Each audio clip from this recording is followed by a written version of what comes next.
What's up, everyone? So here's your bonus episode about where I've been, what's been going on behind the scenes that has not been seen on Instagram, has not been seen in this podcast. I alluded to it in last week's episode on tenant abandonment, that I've been going through some pretty heavy professional and personal crises, I guess you will say. And now I'm finally at the point that I want to be more transparent with you and tell you kind of what's happened, where I'm at, and where I'm going, because this has been kind of a full reboot of my entire life. A large chunk of my professional focus has disappeared, and I've created a completely new alignment for myself, and I've been forced to do that. This is, of course, an episode that the hot topic of it is going to be emotional. I think I'm desensitized enough from it now at this point that I can probably get through this without being a bumbling buffoon. That's the goal, at least. If there's a little bit of emotion that peeks through, I guess all that I can say is I apologize. But hopefully you understand that this is a very big point and event in my life that I am sort of transitioning through. And it's affecting some personal rebuilding and some professional rebuilding. So it's like this all-encompassing crisis that I've kind of been going through the past month for sure, but it's been building for honestly about a year. Now, I do have some now former clients that listen to this podcast, so I'm not going to go extremely in depth into some aspects of what have occurred. You'll still get enough of an indication because I still want a little bit of honesty and transparency here. But out of respect for those that were involved with the company, I'm not going to go extremely in depth with what occurred in interpersonal relationships. But I am going to give you sort of a peek behind the curtain as to why I've disappeared and what's been going on and building for honestly a very long time.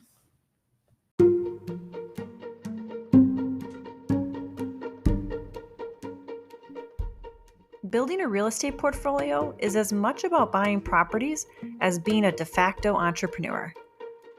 I'm Karina Ufinger. I'm a multi-property investor, rental management company CEO, and also a landlord coach. I'm going to show you the systems and knowledge you need to thrive as a real estate entrepreneur. From your first property purchase to building a portfolio of passive income where you work less than 5 hours a week, you'll learn the essential information and skills to build a profitable portfolio and live the life you truly want. Whether you are well on your journey or just starting out, you're in the right place. Welcome to the Landlord Chick Podcast.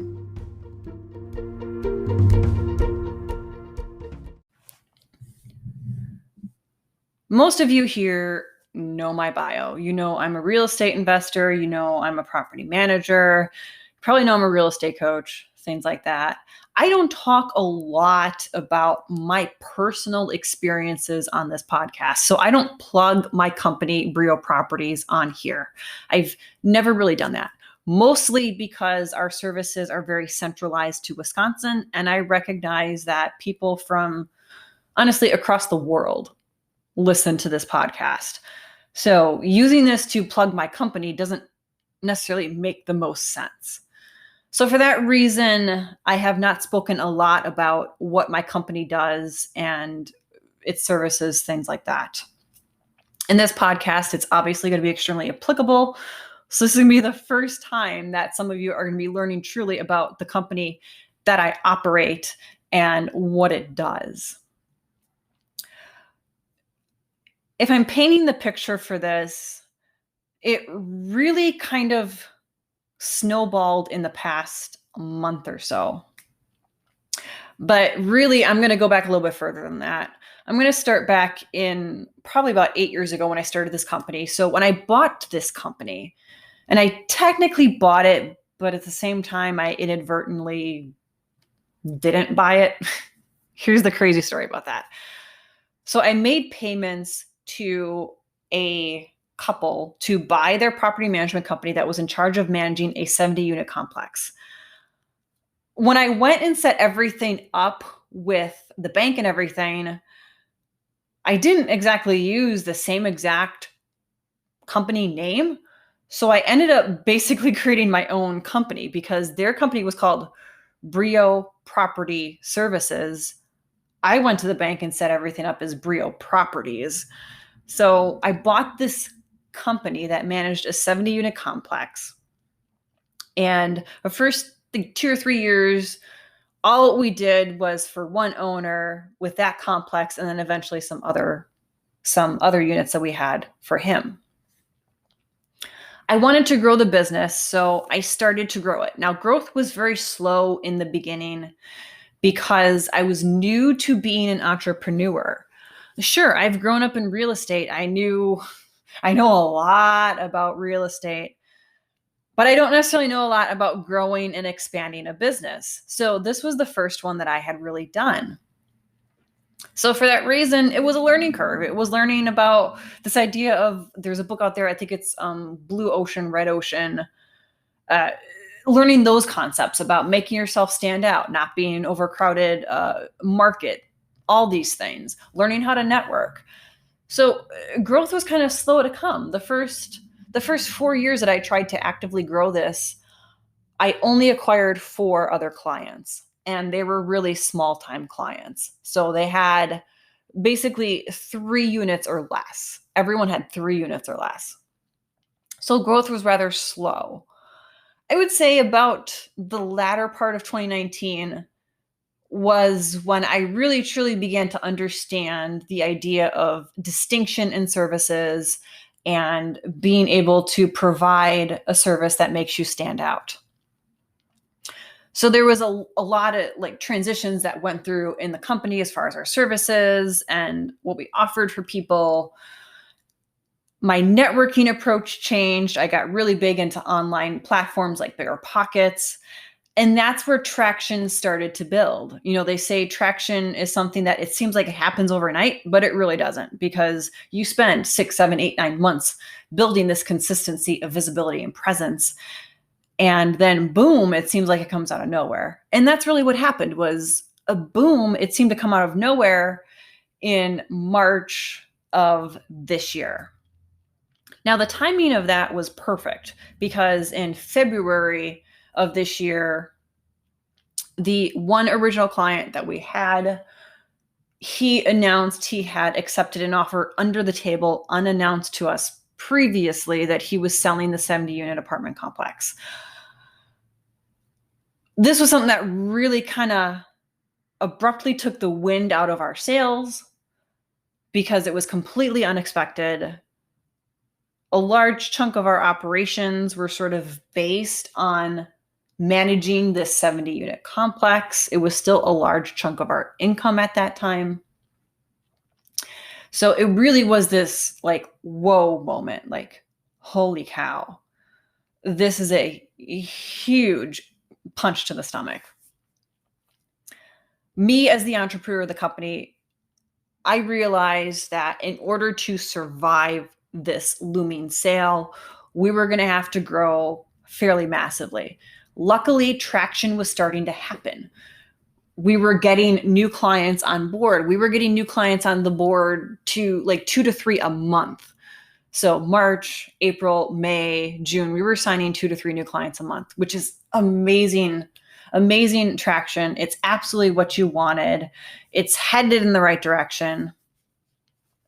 But I also knew, based on the income we were losing from the 70 unit, that this was going to take a lot to get it to be self-sufficient without it draining on the reserves we had built up. So with losing the 70-unit complex, we needed to gain an additional 55 units before the end of the year. It seems like a hefty goal, but yet with the visibility and sort of the people we were getting onboarding, it wasn't going to be too much of an issue. It was going to be tight, but it wasn't something that was going to be the 55 unit goal wasn't necessarily its astronomical goal that couldn't be met. Now, as we're going through this transition, I want to make it known that this is a huge operational game changer for my employees. My employees thus far have operated with like 80% of their work and their income coming from this one specific owner, this one specific property.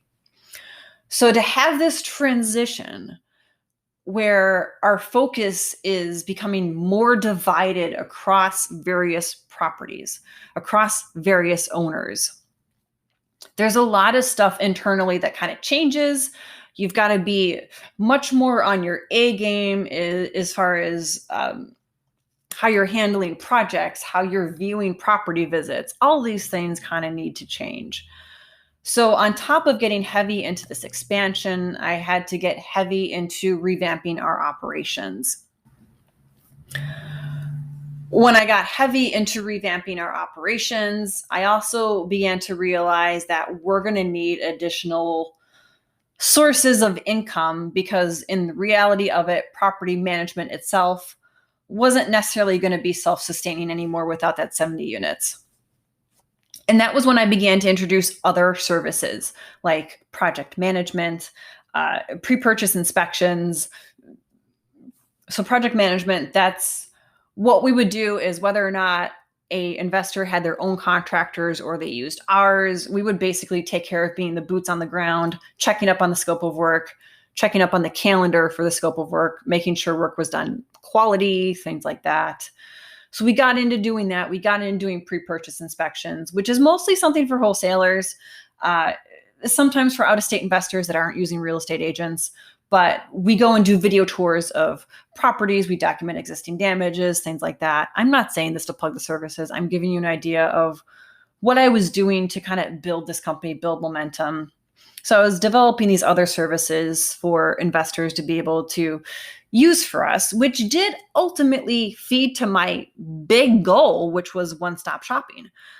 I wanted Brio Properties to become like the target of real estate investors in Wisconsin. Maybe not in Wisconsin entirely, but let's say like southeastern and south central Wisconsin. I wanted it to be the go-to one-stop shopping for people that were going to buy properties, rehab them, rent them out. And that included getting into realty and doing sales. Now, part of the reason I wanted to get into realty and doing sales was because of what I was seeing going on with our current clients and how sometimes they're agents who are maybe phenomenal agents for buying your primary residence, but they're not the greatest real estate agents for buying investments. That was sort of like the driving factor behind getting into realty sales. But the other portion of it was in Wisconsin to operate a property management company effectively and legally. Here's the key part, legally.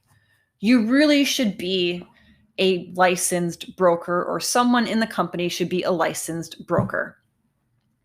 In the state of Wisconsin, in order to operate a property management company without a broker's license, there's a lot of contingencies on what you can and cannot do. So when I was originally growing this company, I referenced bringing on just one client basically per year for the first 4 years. A lot of that came from the fact that we were not a licensed property management entity. There was a lot of activity that still had to be completed by the owners because we were not licensed. So because we were not licensed, just like a snapshot here, we could not necessarily say yay or nay to sending a vendor out. Everything had to kind of be run through the owner. We could not have rents mailed to us. The rents cannot be mailed to us. They had to be deposited into the owner bank account. We also had to have owners basically write their own listing ads. We cannot write cozy 2-bedroom, 1 unit or 1 bathroom unit in uptown Kenosha, spacious backyard. We couldn't write that. That is all activities that are restricted for a licensed property manager. So you can tell that being an unlicensed property manager in the state of Wisconsin, in my opinion, at least, is a fairly useless person because the landlord still ends up being heavily involved. In 2018, I think it was, I hired someone as a social media manager, I think, or was it an administrative assistant? I forget what I originally hired her as. She just happened to be a licensed broker.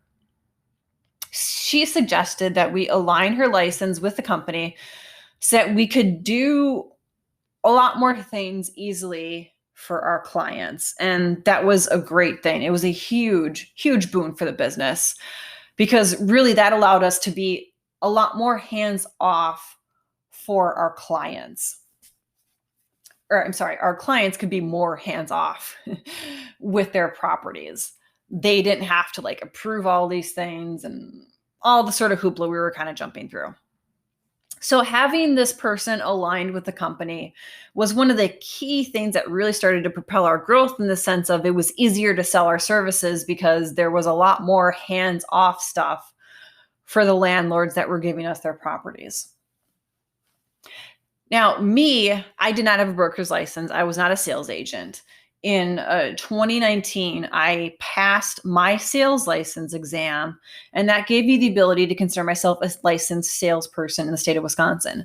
I'm still not a broker, so I still cannot do certain things on my own.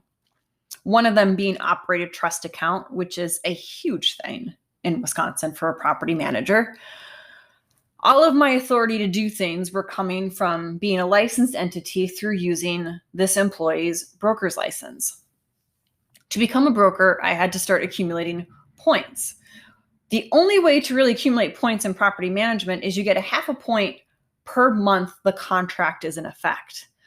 That's very slow going when you have to accumulate 40 points. The best way to get your points is to do sales, because I could do a buyer or seller transaction and get 6 points for that. So really, I would just basically need to do like 7 transactions and I'd have all my points. I had considered in 2020 moving my license out of my own company and going over to a brokerage and doing sales, because then I would be able to more or less quickly accumulate those points, in the sense of I wouldn't need like 20 property management contracts to earn my points. I would just basically need to do the 7 sales or purchases. I did not ultimately end up doing that. Whether or not that was a good strategy or not, that's still up for debate. But I ultimately kept my license within my company. In June of this year, I got to the point where if all of the current contracts went to a year and we signed 3 additional ones, by the time June of 2022 rolled around, I was going to have my full broker's points and I was going to be able to take my exam. Unfortunately, that timeline did not happen. This is where I'm going to start to say a little bit less about what exactly occurred, out of respect to people that were part of the company. Going back to the transitions that we were going through and where I was expanding services and really hardcore into growing and networking, building the company, there began to be operational and creative differences and fractures in my relationship with my employee that was the broker. These fractures were things that I honestly knew and felt we could overcome. And I always sort of approach them as, you bring me a problem, we'll figure out a solution. Bring me a problem, we'll figure out a solution. I never, ever tried to be a dictator. I really gave her purview over day-to-day operations. I just wanted to have a say in the overall direction of the company. And the best way I can kind of describe it is that at some point on her side of the equation, she just became abruptly disenfranchised with being a part of this. And when I say abruptly. There was no 2-week notice. There was no buildup to it whatsoever. There's no indication from her that she was so unhappy to the point that she was going to abruptly terminate her relationship with the company. I had zero indication of this. We have always talked to each other and said, hey, anything that happens, we'll figure it out. We'll make a game plan. We'll figure it out. We'll overcome it. Some stuff did kind of happen in a 48-hour period that apparently was sort of the breaking point for her. Again, I'm not going to get into too much detail there. From my perspective of this story, so I was out on a much needed vacation. Getting a little bit into the personal side of this, I had recognized that for sure, leading up to this, for about 3 weeks, my mental health was not in a good place. Hardcore 100% not in a good place. I even can pinpoint specifically 1 a.m. on a specific evening where I hit an absolute low. I'm not going to get into that low very specifically, but needless to say, I hit the absolute nadir of my existence at 1 a.m. on a particular night. And that was when I recognized that I needed help and I needed to change things. One of the things that I always do for myself is I take vacations to clear my mind and clear my head. As an entrepreneur, I have sort of trained myself that when I'm home, when I'm physically home, even if it's outside of hours, if I feel inspired to do the work, I will do the work. So this idea of 9 to 5 didn't exist with me, because if I felt inspired by it, I would do it. But I was also having this issue where I was getting so pulled in to handling day-to-day operations, which I did not want to be pulled into, especially when we're trying to actively grow this company. It became extremely draining on me, and my mental health really started to fail. Probably, I'd say it was like June of this year. It's funny because earlier in the year, I thought it was sort of residual from 2020, because let's all look at 2020 and say, what a fucking mess that was. When I started to break down a little bit, like around the holidays and stuff like that, I thought it was all 2020. I legit thought it was all 2020. Then June came of this year and life was getting back to normal. And I realized that it's not 2020. There's other things that are out of balance in my life that is creating this poor mental health for me. So in August, I knew I had to have a vacation. I absolutely needed this. I had that one evening where I hit my nadir of existence, and I'm like, I need this vacation. So I planned my vacation. At first, I thought I wasn't going to get my vacation after I planned it, because wouldn't you know, I got assigned jury duty for August.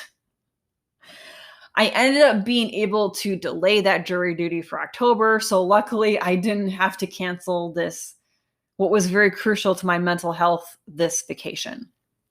So latter part of August, I got ready to go on my vacation. I was on my vacation. I got a phone call from my employee that this situation was really blowing up. I'm like, okay, let's get this handled. She obviously needed some time to process and handle things. So I said, you know what? Give me a call this afternoon. We'll hash this out. I know I can recognize you need a little bit of space right now. Come back to me in the afternoon. We'll hash this all out. I'll make myself available. We'll get this all figured out. That phone call never came. The only phone call I got was from my other employee, who called me and said that the broker had abruptly resigned. She left the property. She was not coming back. She had notified the state that she wasn't aligned with the company. She had notified the bank she wasn't aligned with the trust account, and that she was done. I was 8.5 hours away from my home at this point, and it was 4:30 Eastern time. I had to drive home 8.5 hours straight through the night, getting home at 1:30 a.m. and then having about 5 hours of work ahead of me, because not only did I obviously have to take care of certain things like blocking her email, blocking her access to things, I also had to start taking down a lot of our marketing because we were no longer a licensed real estate entity, which meant that I had to take down all the listings we had. I had to more or less take down the web page. I had to take down the Facebook page because a lot of it mentioned stuff for rent and licensed property manager. All this stuff had to be taken care of and taken down. Once I got home and I got all that taken care of, it began to hit me what exactly was happening. I was losing my company, and I was going to have to shut down the property management side of it. And I'll be honest, that really, really stung, especially because we were getting such good momentum. And at that moment, it was going to be an abrupt end to any client relations, because if I didn't have a broker, I couldn't do anything. My contracts are based on having a licensed managing broker in the company. So my contracts offered me no protection when I had no broker. So over the weekend, I had to go through and send owners notifications. I'm very blessed that when I sent out the notification to owners, an owner called a mutual friend and said, "Dude, do you know what's going on? Like, this is what's happening." This mutual friend called a licensed broker and asked them to go out on a limb for me, in the hopes that at the very least, I wouldn't have to have an abrupt end to my company in the sense of I can no longer service you effective immediately. I was very blessed that this person went out on a limb without knowing me personally. This broker aligned themselves with me and my company, which gave me the authority to operate under certain conditions. Now you might think, okay, this is great. Now she's still got her company. Well, I don't. Because with the new broker, one of the things was that he never operated a trust account. If you've never operated a trust account, I'm not going to ask you to do one for property management, because operating one for property management is much different than operating one for realty. If you're operating one for realty, it's like one transaction in and out per client.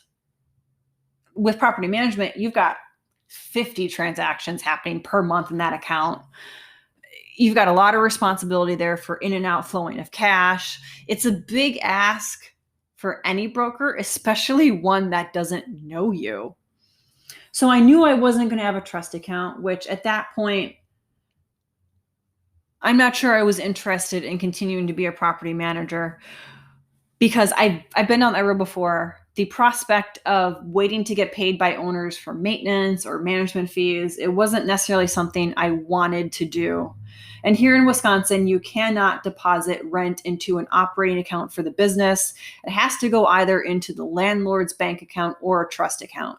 Any property manager that does otherwise, they're doing it illegally. So maybe that's my PSA out of this broadcast is, if you have a property manager and they're not using a trust account and they're not depositing the rents into your bank account, they are not doing things legally, and chances are there are other things they are doing illegally. My grandfather always said, if you discover one thing that a landlord or property manager is doing illegal, you can be assured it is not the only thing that they are doing illegally. So anyway, I have this broker aligned with the company. It's nice in the sense of I don't have to abruptly stop all operations. I can help my clients transition to new property management, but I'm still shutting down my company, that aspect of it. And there's another reason for it, which we'll get into in the next segment. The other reason the company did shut down is because the employees associated with the company outside of the broker, every one of them had a personal relationship with the broker. So when she left, Some of them questioned their ability to uphold the confidentiality agreement associated with the company. Other ones, just out of loyalty, felt that they were going to leave. They did not leave to go work for her. She has not started her own company. She has not stolen clients. It's nothing like that. But what that did was that took me down from having 6 employees down to having 2 employees. And really, that put an end to the operations in that portion of the state because I had no boots on the ground. So not having boots on the ground obviously is a whole different facet to running a property management company. It almost makes it very, very difficult. Now, up until this point, I've discussed the professional things that have happened. I got into a little bit of the mental things that have happened. So when this company obviously got shut down for property management at the end of August, or when this situation occurred, you can only imagine how much of a gut punch it was. I remember when I was in the hotel room when my employee called, immediately the room started spinning. I got really lightheaded. When I went down to talk to the front desk about checking out early, I couldn't recall my name. I couldn't recall the room number I was in. She had to trace who I was by basically scanning my key card for my room number. And then when I was leaving the desk, I'd turn around and ask her, what room am I in? Like, this is just how mentally thrown off I was. As I've sort of looked back on this now over the past 3 weeks, I have realized how unhappy I was the past year or so. And now when I look back on the relationship with the broker, I see, particularly for myself, it wasn't necessarily a healthy relationship. Again, I'm not going to get into details, but I've had to reprogram the way I talk to myself. I've had to reprogram for me what it means to be an entrepreneur and what it means to be happy. I lived the past year with a fear of missing a phone call. I went through the past year where I wasn't able to grow my own portfolio because I was so entrenched with this property management company. And another indication, and this is one that really kind of speaks, like whenever I would go out and be a part of organizations. So I'm part of the local citizens police association. So we do a lot of fundraising and assistance with the local police department. Anytime we went to a meeting, I was just looking at the clock, wondering when it would be done, and I'd be checking my phone to make sure I didn't miss anything. I really didn't want to talk to anybody. I really kind of kept my head down. I was either, working on something for work in a break, or I was checking my phone. I wasn't involved in the moment. And the same thing happened at, we're also part of the local EAA, which is the experimental aviation, or Cessna people, etc. Again, the same thing there. I would just look at the clock, wondering when the meeting is over, and when it was over, I'd be like, "So can we go? Like, I've got stuff to do." I wasn't engrossed in the moment, and I realized I've also probably been personally a bitch to people. Like, not in the sense of like a mean girl, like I talk down to you or anything like that, but very standoffish, not really wanting to talk to people, not really wanting to interact with people. When I look back at it now, I'm like, gosh, that's an extreme indicator of being highly unhappy and highly overworked. And, there's nothing wrong with being focused as an entrepreneur, but that's an indication that my life was out of balance. My life was out of balance because personal items were not being fulfilled. I was not having the personal life that I wanted. I was always distracted when I was trying to take care of my personal life. That's not a very healthy feeling. So, as I look forward to the future, part of what I've had to do in the past 3 weeks right now is rebuild my mental health. I've been very blessed in the sense I've not had to dive headfirst into getting a 9 to 5 job. Am I going to get a 9 to 5 job? Probably not. Um, I'm not looking at going back to working for somebody else because honestly, it seems like a horrible idea. But for now, I'm very much taking time for myself, doing what I want to do, enjoying freedom that I have not felt like I've had beyond the pandemic. I've not felt like I've had this freedom for 16 months. And because of that, I'm really taking advantage of this time, rebuilding relationships, personal relationships, rebuilding my own mental health, refocusing my life on what I want out of it, what's important to me, what I want to learn, what I want to do with my life, the person I want to be. I'm using this time to really rebuild myself. And I know ultimately I'm going to come out of this stronger and in a better place than I was before. When all this happened, my parents were on vacation. Normally, my dad would be the go-to person that I would call, but this literally was falling apart the day before he was getting on a river cruise. So I did not call my parents. I did not tell my parents. The first people that found out were my brother and my sister-in-law, and they have been a huge force of stability for me. But when my parents got back, I had the task of informing my dad what had happened. And I was really afraid of it because I felt like I was going to let him down. And here's the thing, my dad is not a judgmental person. My dad is not someone that I have a bad relationship with. I have a great relationship with my dad. But as a child, you always are afraid of letting your parents down, regardless of whether you have a good relationship with them or not. So as I'm getting into this story with my dad and I tell him everything, I'm waiting for some sort of indication that I have let him down. All what my dad says in the beginning about this, when he has the opportunity to talk, is he takes my hand and he says, I had no idea you were that unhappy. I'm like, I had no idea I was that unhappy.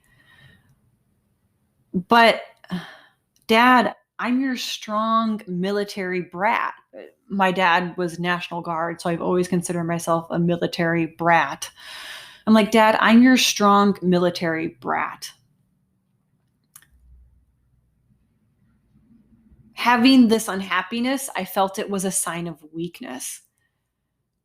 And he said, sweetheart, just because you're my strong girl doesn't mean you have to be unhappy.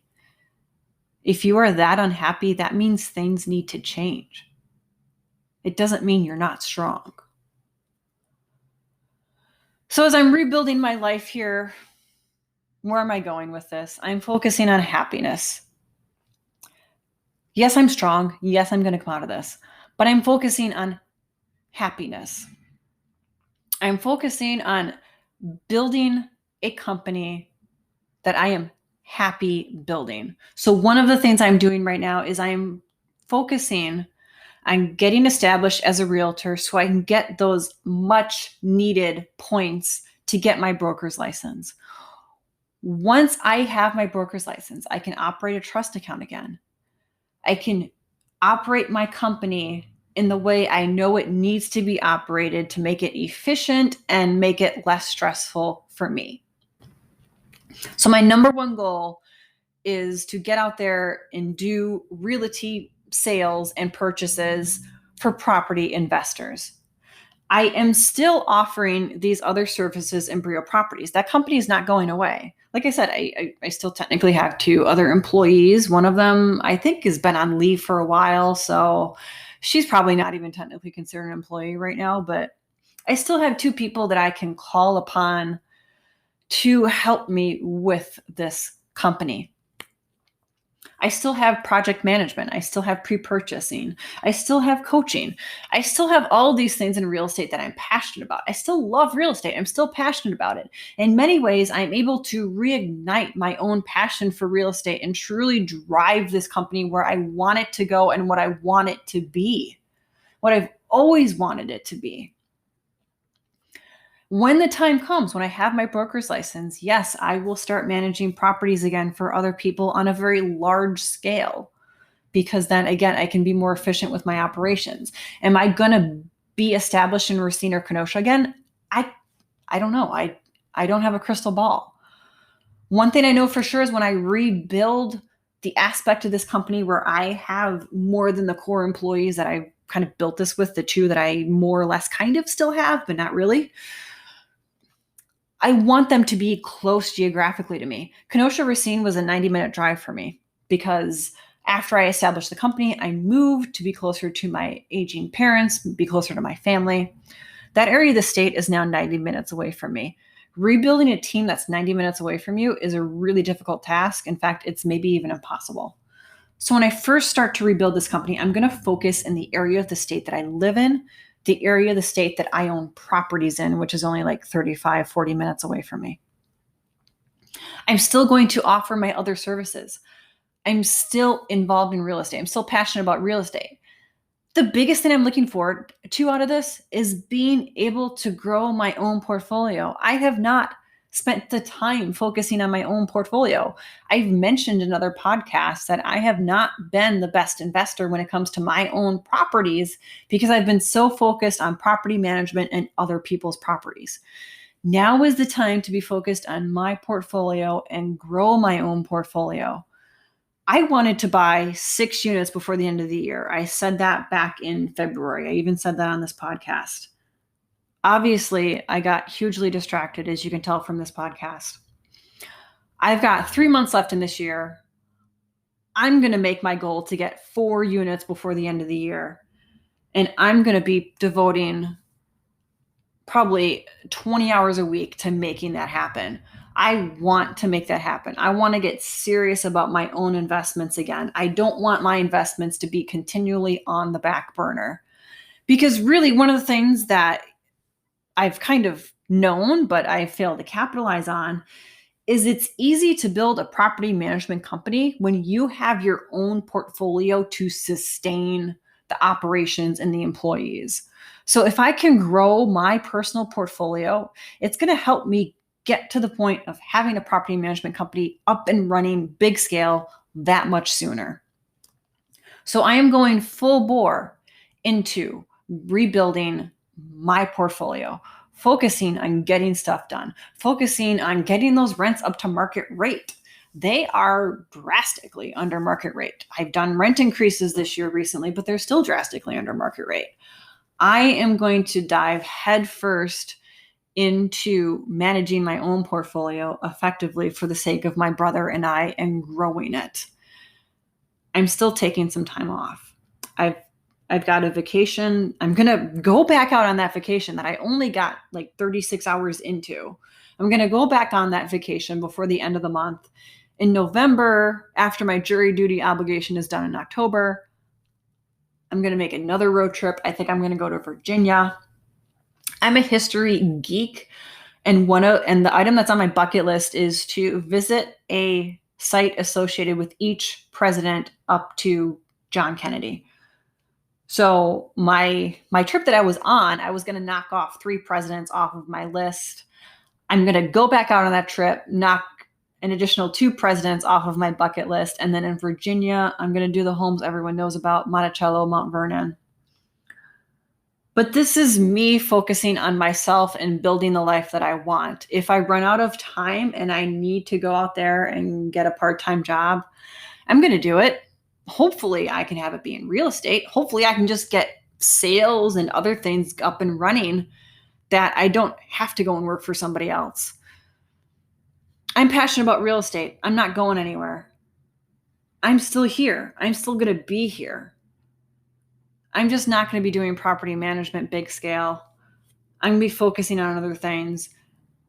But if you're still a real estate investor that was thinking about getting into Wisconsin or is in Wisconsin, Maybe you're even a current client of mine listening to this. Thank you for getting this far in a 45-minute episode.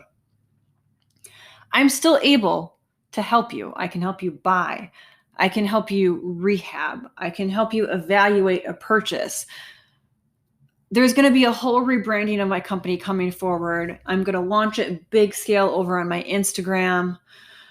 My brother's helping me build a phenomenal website, a website I've always dreamed of having, but haven't had the skills to do myself. And I've never wanted to bother him before. But you know what? Talk about the ways that people step up to help you. My family and my friends have been amazing. My colleagues in this industry have been amazing. The people I was most embarrassed to tell what was going on have been some of the people that have been the biggest supporters and people to prop me up and lift me up. And I am eternally grateful for the show of friendship that I have gotten out of this. I used to say that I don't have many friends. I have been told now by my husband, by my sister-in-law, that I can no longer say I don't have many friends because of the way that people have really stepped up and made themselves available to help me and be there for me.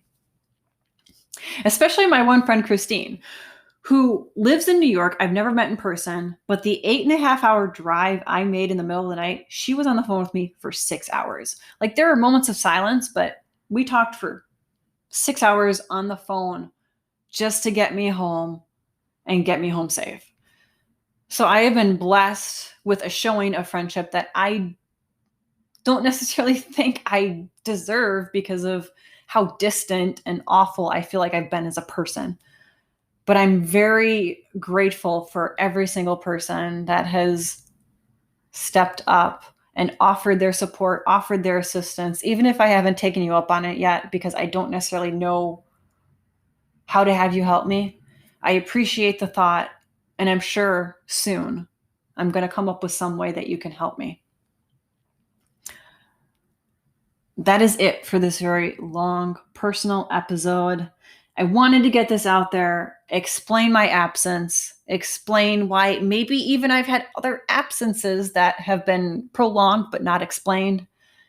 In the future, 100%, this podcast, this community is a priority for me. I'm going to grow this to be a resource, to be an asset to anyone, whether you want to invest in Wisconsin or just in the United States, maybe even internationally. Some stuff applies, not entirely sure.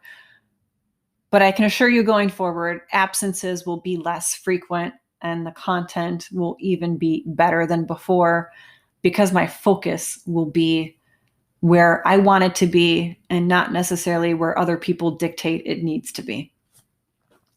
Enough said. Thank you for making it this far in this very long episode.